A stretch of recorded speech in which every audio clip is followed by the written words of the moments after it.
ስልካችሁ ለምን ይሞቃሉ? አንደኛ ስልካችሁ ፕሮሰሰር አላችሁ።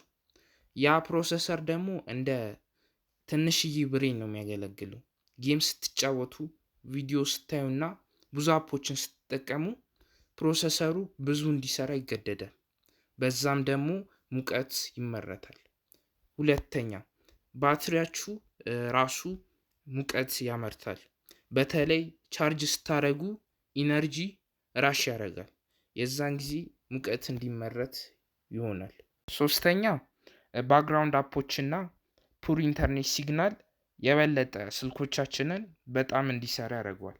ለዛ ሙቀት ይጨምራል። እና የመጨረሻው ሞቃት የሆነ የአየር ንብረት በተለይ ፀሐይ ጨረር ላይ ማስቀመጥ። ስለዚህ ስልኮቻችን ትንሽ ናቸው፣ ግን የሚሰሩት ነገር በጣም ብዙ ነው። ስለዚህ በጣም እየሞቀባችሁ ከተቸገራችሁ ለትንሽ ሰዓታት ዘግታችሁ አስቀምጡት። ይህ ቪዲዮ ከተመቻችሁ ላይክ እና ሰብስክራይብ ማድረግ እንዳትረሱ።